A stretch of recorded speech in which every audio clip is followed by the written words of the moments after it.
hearty welcome to Grandma's Wealth Wisdom with your neighborly hosts, Brandon and Amanda Neely. This is the only podcast that helps you take charge of your cash flow and leverage your assets simply and sustainably, the way Grandma used to. Hi, I'm Amanda, and welcome to Grandma's Wealth Wisdom, where we help you break through to a smart, stable financial future with the tried and true wisdom Grandma used. Hey, and I'm Brandon, and this is episode 81, how to create a business that lasts and impacts generations. Makes a difference, right? This year, we hit 3 years in our new business and learned that in the financial sector, less than 1% of financial professionals make it to 3 years. I didn't even know that stat when we started. I might have changed careers or thought it something else. I mean, we're super proud and looking forward to being some of the select group of financial professionals that stick with it for 30 years or more. And I know we will do that. Yeah, I couldn't agree more. For those who don't know this about Brandon and me, we highly value loyalty, sometimes to a fault. We're also very stubborn people. To a fault. To a fault, yeah. That means we stick with things, though, longer than we should sometimes. But it also means we're persistent, and we believe wholeheartedly that we can learn a lot by traveling the same road in life for a long, long time. I think part of our inspiration for wanting to think more about how to create a business that lasts and impacts generations is because we've seen it firsthand what it can look like. I mean, we have experienced it ourselves. I mean, there's a concrete company in Chicago called Ozinga that was started multiple... We didn't start it. Yeah, we didn't start it, but it was started multiple generations ago and continues to this day. And we had the privilege of getting to know the current generation because their headquarters weren't far from our coffee shop. It's the fourth generation that we got to connect with really deeply. Yeah, and we can't even count how many words of encouragement that current generation of owners shared with us when they would stop by for a coffee. Not just one of them, but all of them were super encouraging to us and cheering us on in our business. Yeah, we had them coming in regularly for coffee and we would ask questions. I mean, this business even won the best place to work in Chicago. There's a big award for best place to work in Chicago, apparently. And we totally understand why, too. I mean, we got to meet some of the staff, too, not just the family members, and could totally tell they enjoyed coming to work every day. Remember, this is a concrete company. Most wouldn't expect to be a warm, friendly place to work, but it is, right? Yeah, and from what we can tell, it's because the owners over the generations have cultivated the company as an impactful business internally and externally. The company does a lot of good for their employees, but also supports a lot of important work throughout the city and beyond. Yeah, if you're down in Chicago and you mention that name, people will know who that is. Not because they bought concrete, it's because of the other things. We're going to take 3 things from this amazing family business now in its 4th generation and explore how we might apply them to our own business. Now, I know, Brandon, I'm going to jump in here for a second. You've been really inspired by the Guinness Company in Dublin, Ireland, and the impact they've had on Dublin and throughout the country of Ireland. Talk a little bit about, how, like, for people that aren't from Chicago, not familiar with Ozinga, like maybe what you've learned a little bit from Guinness as well. Yeah, so with the Guinness business, they've been around since, 1700s or something, and they passed on that business.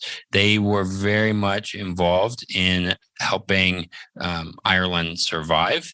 They also thought with a legacy in mind, because within that place where they first started, they signed a 9,000 year lease, right? 9,000 year, that's a long time. That's commitment right there. So they were committed to making that business work and then passing it on to the next generation. And I kind of see the Guinness as grandfather almost of the way that business is, and the Ozingas as almost like not they're newborns comparatively, Right. And if we think that Ozinga is really old in their, like, just compare it to some other business. Yeah. So there's plenty of businesses around that you could be inspired from. Our one that we're most familiar with is Ozinga, but there's some of what we're going to talk about is also inspired by Guinness as well. And if you want to learn about that, read a book called God and Guinness. And that was a really good history of Guinness. But also the things that we're going to look at today for how to create a business that lasts and impacts generations. If you're not a business owner or you don't want to be, these could also be things that you want to look for in companies that you might invest in or do business with. Now, I know people have lots of different criteria they use for companies that they're going to buy their stock, right? They want businesses with diverse products, or maybe they want businesses that have products that people will always need, or they want a business that has the latest, greatest invention that they believe is going to take the world by storm. Or perhaps they want a company that doesn't even have a product and they're actually just a platform. People use all kinds of different criteria. But what if the criteria we use today for a business that's going to last and impact generations, what if these were some of what you factor in when you're making decisions about buying stocks in companies or doing business with companies? Not that we recommend this, but it could be a helpful thought exercise, something to consider. Let us know what you think in that regard. We're not experts in investing by any means, but it could be, if you're not a business owner, maybe take what we're going to share in that lens. So the first ingredient we believe is crucial for having a business that lasts and impacts generations is the motivation of the owners. Why are they in business? What do they hope to accomplish through their business? Yeah, if it's purely to make money, the chances are the business won't last when money gets tight or there looks to be a bright, shiny new squirrel way of making more money. Yeah, that's not to say that the business never pivots and tries something new. The concrete company in Chicago used to actually deliver coal back in the early 1900s. They survived by shifting the products while the core of their business stayed the same.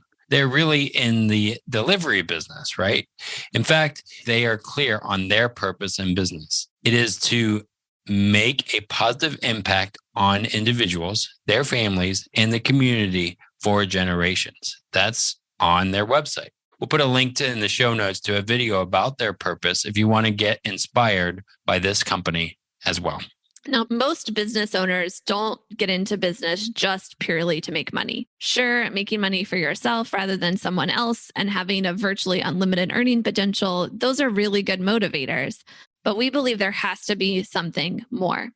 Now, maybe the motivation's close to home, like spending more time with loved ones. The motivation could be for your customers, like solving a problem that improves their quality of life. The motivation could be for your own personal growth. But if you can't tie that motivation into something that lasts and impacts generations, then we believe that increases the chances that you create a business that will last and impact generations. So you want to tie those two together. For example, if you're thinking about giving your kids and grandkids a better life than you had, you're likely to create a business that will continue to provide for them, even if something happens to you. And I don't know how many people forget that part of, hey, what happens if I'm gone? And we want to kind of think about both sides. Yeah. Another example, if you're thinking about creating better job opportunities for future generations, you might create a business that does a really good job training new hires. I heard an entrepreneur say recently that they train their employees on an award-winning level, even if they know they might leave in a short time, because if they stay, he wouldn't want a poorly trained employee working for him. He's got a motivation that extends to improving people's ability to earn a living beyond just their ability to work for his company. Which is awesome, right? One more example, and then I promise we'll move on. If there's some social injustice that you want to bend towards justice, you might work to make the largest profit you can so that you can use it in support of work in that area of justice, right? They need money for that. You'll likely know that true good work takes time to see positive change. So you'll not just be working to make quick money, but money that lasts and continue the change you wish to see beyond the ability to see it. So it's going to take time and money for that justice piece. Yeah. So likely you already have a good idea of your motivation. And this is just a review for you, right? That your motivation beyond just making money, beyond even your own lifetime. We just encourage you to keep getting clearer and clearer on that motivation, share it with others, particularly the people you do business with, so that everyone, kind of knows why you're in business. Now, the next ingredient to creating a business that lasts and impacts generations are the culture and values that drive how you do business. This is all about creating a great place to work for yourself and for your employees and contractors. No business is going to last and impact generations if not even the owners have a good working experience. Grandma always said, eat your vegetables, look both ways before crossing the road, and never risk your financial future on elements of the market you can't control. That grandma, always good for some tried and true advice. And although some of her wisdom seems to have skipped a generation, you don't have to be left behind. Download Grandma's top tips for an independent financial future absolutely free when you visit grandmaswealthwisdom.com. Don't wait. Get Grandma's best tips today. Now, I know business is not fun sometimes. We all have to do things we don't enjoy, but it does need to bring some joy, at least some of the time. We believe the how of the business must be a process that has some elements that make us smile or get us into a flow state or, however you want to define it. And the people that we work with are a huge part of that process. Now, you don't have to win Best Workplace Award like the Ozinga Company did, but there are ways to build a workplace culture that's award deserving. The most important thing we can share here is that who you hire is very important to creating and maintaining a great place to work. If someone's not a quote unquote cultural fit, it's unlikely they're going to change. It's more likely that the culture will shift by them being there rather than the other way around. Now, sure, you need to define the culture and values you want in your business, but likely you have a feel for them already. The hardest thing is to be very selective with hiring. Now, we know this is difficult. We are recently hiring for our business to be able to better support our clients, and hiring is really hard right now. And even if it wasn't, hiring the right people is always harder than it seems. It's easier to find people with the right abilities and experience than it is to find the people with the right attitude and values. But as they say, abilities and experience can be taught. Attitudes and values can't. Yet attitude and values are harder to identify in the hiring process.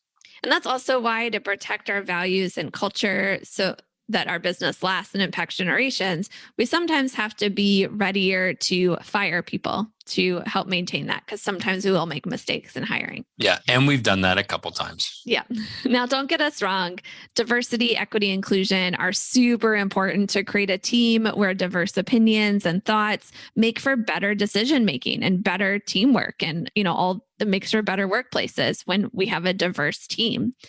Attitudes and values, though, are different than everyone being the same, race, gender, party, or whatever. For example, a respect and honor of everyone's input is a great value that creates an awesome place to work, even when the people are different, right? And it works best when the people are different, when you want to respect and honor everyone's input. And that's a value that drives how you do business. Yeah, and I have to add, when you have a great people who all have great attitudes and values, you're likely to create better processes for how the business gets done. Those processes can be passed to the next generation within the company and help them enjoy the work too. So those future people that you haven't even hired yet. Yeah. So in addition to the motivation behind your business, how your company does business is a very important ingredient to creating a business that lasts and impacts generations. Finally, our third ingredient we definitely need to cover today is the lifeblood of the business. Now, we're probably going to get there. The motivation is the heart. And if the culture, values, and process is the body and mind of the business, the third thing is the blood. that keeps all the parts oxygenated and fully operational. And that is the dirty word, money. It's not a dirty word. And we are going to say it. Sometimes there's entrepreneurs that are like, oh, money. And, I want to do all about the other side, but they don't think about the money side. It's a balance. But I think Brandon and I agree that if you want a business that lasts and impacts generations, you have to make and keep money. That might seem obvious to some people, but I think there are too many people that get lost in the motivation and the culture and values and their processes of their business that they forget to make sure the money is flowing as it should and help ensure their businesses last and impact generations. Yeah, they can be all on one side doing all the org charts and value statements.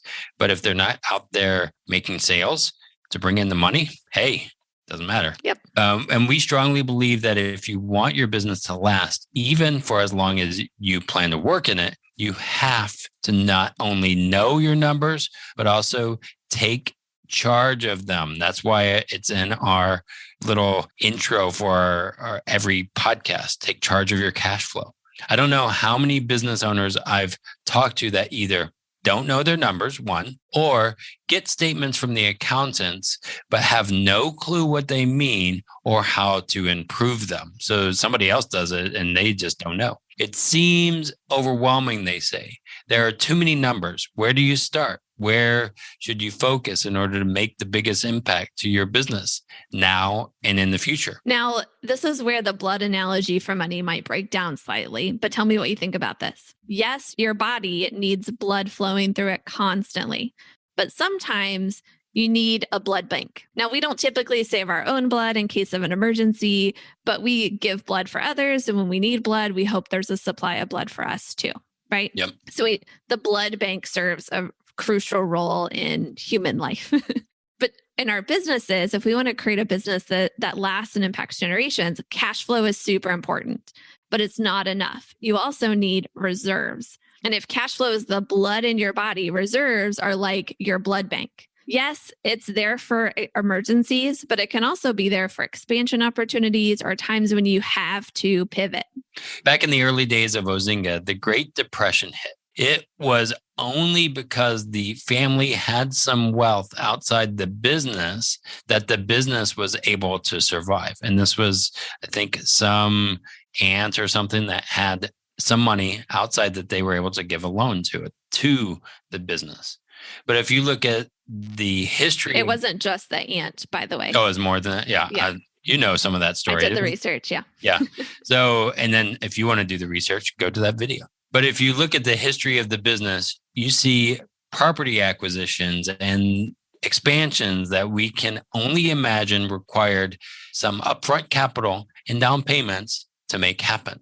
Now, I don't know where you get upfront capital and down payments, if not from proper money management and creating reserves. Yeah, and having reserves outside the business is also what's allowed Ozinga to have more and more impact on their community, like supporting other local businesses like our coffee shop.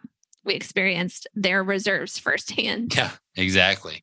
This is true for us too. We were only able to sell our first business to a nonprofit that's continuing the mission because we had some reserves outside the business. So how do you take charge of your cash flow and build up some reserves? It might surprise you, but I'm going to tell you this one is actually kind of easy. The best method we found to manage the funds that flow through your business and create reserves is called Profit First. We could talk about Profit First for a long time. In fact, we'll put a link in the show notes to a video series we created and some other resources for those that want to learn more to entice you to check out Profit First and this concept and way of doing things developed by this awesome guy named Mike Michalowicz. We're going to say this. Not only us, but thousands of businesses have become truly profitable by following the Profit First method. Profit First is a big factor in helping us sell our first business to that nonprofit who's keeping it going and continuing the impact.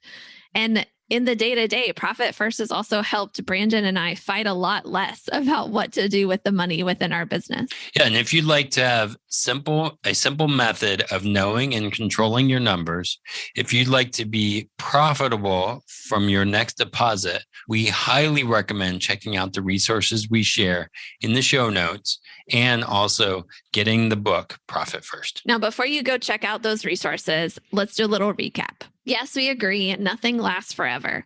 We have no guarantees our business will be around 5 years from now, let alone 50 or 100 years. But the impact we leave on others can last for generations. We never fully know the impact, the positive difference we make in people's lives, whether they be in our family, our customers, or our employees. The whole point of today is that if we have the right motivation, we foster a thriving culture within our businesses, and we take charge of the cash that flows through our businesses, we believe we've done the most important things we can do to build a company that lasts and impacts generations. And even if the industry or the economy changes and our businesses close, we can trust we did our best and we can move forward to the next thing with confidence and pride. The analogy we like to use here is related to plants. If you're a plant, develop deep roots of heartfelt motivation, of sincere culture, and of fervent money management. Then if you have to get transplanted, at least you'll have deep roots, be a healthy plant, which increases the possibility that you will thrive in your next environment. Yeah, Brandon, it just occurred to me. We said at the top of this show that if people who aren't business owners could use what we're looking at here for the businesses that they might invest in or do business with. And I was just realizing the businesses that we've chosen to put our money to work to grow in outside of our own businesses are 100-plus-year-old companies. Yeah. Embody, like they have huge reserves. They're great places to work from what we hear from the staff that are there. And they have a huge motivation beyond just making money. And that makes me really excited. Yeah, just beyond Marty and the Ozinga family. But there's so many other companies that we've been impacted, and we're seeing this happen in our own lives. Yeah, and how it's growing our wealth and helping us, what we do with the reserves outside of our business and stuff. People want to learn more about that, reach out to us. Yeah. And be sure to subscribe before you go check out those Profit First resources in the show notes, because we're hoping to start our traditional summer of interviews next. We know by now that you're sick and tired of hearing our voices, so look forward to other voices joining us in the next handful of episodes. So until next time, keep building your wealth simply and sustainably so you can break through to a smart, stable financial future. The topics presented in this podcast are for general information only and not for the purposes of providing legal, accounting, or investment advice. On such matters, please consult a professional who knows your specific situation. This is thepodcastfactory.com.